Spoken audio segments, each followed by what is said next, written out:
Bonjour, moi c'est Nicolas. Elle, c'est Bagou. Et moi, c'est Isabelle.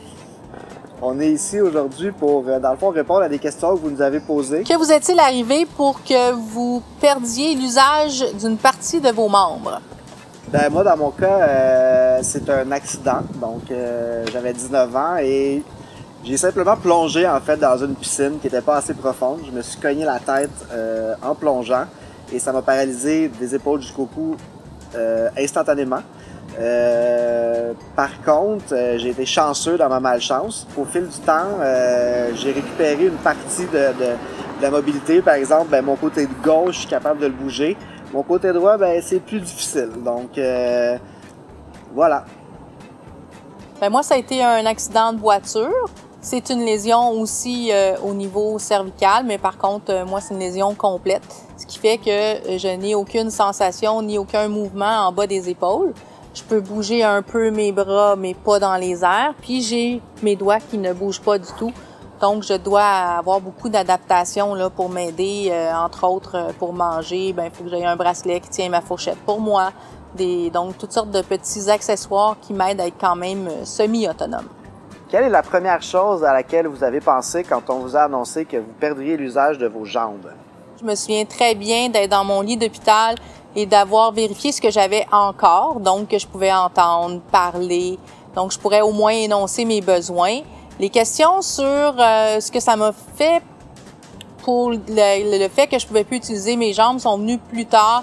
Ça a été plus quand je suis sortie des centres de réadaptation et que là, c'est devenu concret.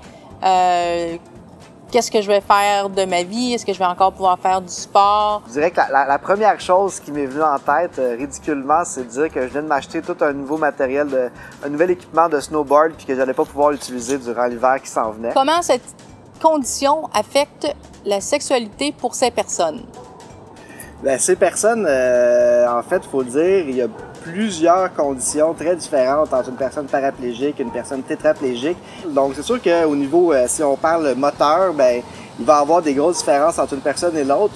Mais sinon, au niveau de ce qui se passe dans la chambre à coucher, ben, je dirais que être en couple, c'est être en couple. Avoir du plaisir avec quelqu'un d'autre, c'est avoir du plaisir avec quelqu'un d'autre. Il suffit juste de trouver, dans le fond, comment revoir ça en fonction de ce que tu es capable ou non de faire physiquement. Ou peut-être qu'on se concentre sur des actes moins physiques quand on est encore plus limité dans ses mouvements, mais plus sur la présence de l'autre puis l'interaction avec l'autre. Êtes-vous tanné du regard de pitié, de condescendant des normaux, entre grosses parenthèses? Moi, je m'arrête pas vraiment là-dessus. C'est pas quelque chose qui m'atteint précisément. Mais j'avoue qu'à l'occasion, c'est un peu plus difficile à prendre, des journées qu'on est plus fatigué. Mais je me considère pas d'avoir une moins belle vie que quelqu'un d'autre. Elle est différente, mais je suis une personne qui a fait ses études, qui est très, très active. Fait que j'essaie plutôt de faire de la sensibilisation que de me laisser arrêter par ces regards-là. Souvent, c'est plus que les gens n'ont pas vraiment de conscience de ce que c'est une personne en fauteuil roulant, puis pourquoi, puis il y a plus un malaise qui est là, puis donc c'est vraiment plus de la méconnaissance. Cependant, je ne veux pas cacher qu'avant moi-même d'avoir un accident, mais le regard que je pouvais porter sur les personnes handicapées était aussi peu approprié en fait. Puis donc, à force de connaître des gens qui sont en fauteuil, ben, c'est là qu'on se rend compte que leur vie n'est pas forcément très différente de la nôtre. Puis il y en a des fins puis des pas fins, comme dans le reste de la société. Exactement. Outre les questions qui ont été posées, je trouve que c'est important de mentionner que autant dans la réadaptation que maintenant, ma vie ne serait pas la même sans ma famille et mes amis.